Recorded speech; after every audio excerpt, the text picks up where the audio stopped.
everybody, how's it going? Hope everybody's doing well. One of the videos I wanted to do after I got done with the long trail is I wanted to go over a few things that you need for the long trail that you might not necessarily need for other trails. So I've got 5 things that you might need. So number 1, a full gas canister. Now understand that I went no-bow, so as I got further up the trail, the ability to get to a outdoor, Bella, get out of the water, come, get out of there. I'm gonna have to give the dog a bath. So the ability to get to a outfitter that has a gas canister or even a Walmart or anything like that is limited. Bella, no. We'll see. Maybe I. Oh well. We'll just deal with her after this video is over with. So, second thing that you want to bring, and this did me pretty well, is Dr. Bronner's soap. Normally I don't bring anything like this, but as I got further up the trail, once I got the AT and the LT split, there was plenty of times that I was able to take a bath in a river or lake and wash my clothes with Dr. Bronner's. Good stuff to have, great for the environment. It doesn't mess up the water or anything like that. So Dr. Bronner's, good deal. Third thing, a map. Understand that the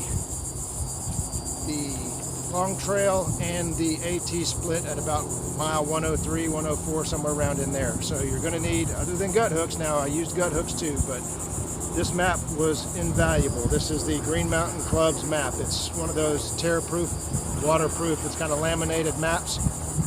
Definite must, and I'll show you why in a minute.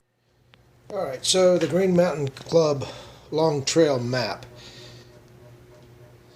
gives you the topo of what you're going to be going through. In this area here, there's 8 different sections on the map. And up in the top part, it gives you your elevation with the peak names and the shelters and stuff like that. And each little line here gives you, each one of these little lines is a mile. So once you separate from the Appalachian Trail, then no longer is your AWOL guide good.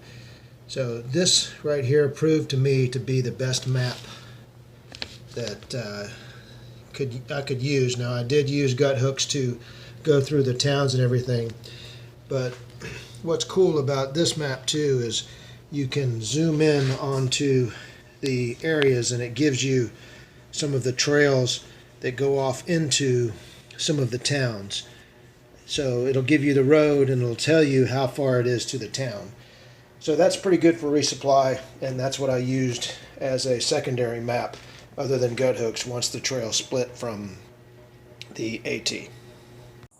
Alright, so the other thing that you don't need, which I found out, I bought the End-to-Enders guide.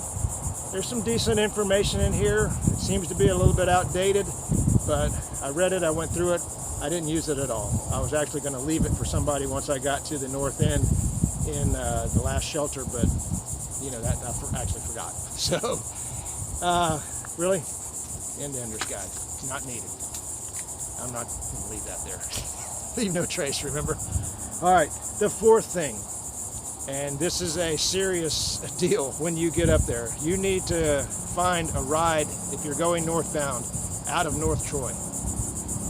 That town is in the middle of nowhere. So when you get to Journey's End, or get to the end of the long trail, you hike about 1.5 miles, 2 miles to a little shelter, which is called Journey's End Camp. And then you hike about another 1/2 mile or so to a parking lot. The parking lot, maybe 8 cars you can fit in there. It's a dirt road.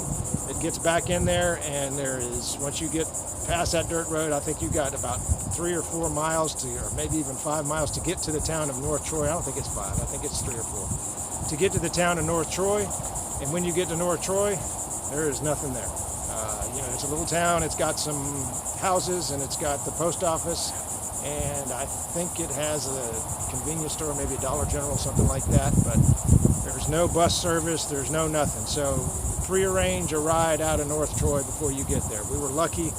We met Jag, whose real name is Jill, and she was nice enough to drive up and pick us up after we had met her on the trail, and then drive us down to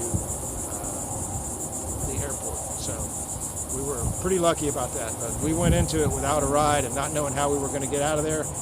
Don't get yourself handcuffed up in North Troy. And the last and probably most important thing that you want to bring with you on the long trail is bug spray. I like the DEET. It doesn't bother me. This is the Dr. Benz or Benz DEET. And the other thing that you want to bring with you, head net. Very important. It is miserable out there during the time of year we were there with the black flies and the gnats that just fly around your head. They just tear you up and they bite you and that whole deal. And then from what I understand, after black fly season is deer fly season or horse fly season, and then they've got mosquito season, so it just kind of continues to go on. But I'm sure there's a time of year where you don't need this, but if you're going for a good part of the year, you're going to need a bug net. So, not trying to scare anybody away from that, but Long Trail is absolutely beautiful. The northern section was challenging and tough, but it is a great hike. So if you ever want to get out to do something in that distance or even section hike parts of it, it's a great trip. So that's what I got on the Long Trail. 5 things that you probably want to bring on the trail that you might not bring on another trail. Hope you enjoyed the video. Like and subscribe if you're enjoying what we're doing, and I will do another video soon.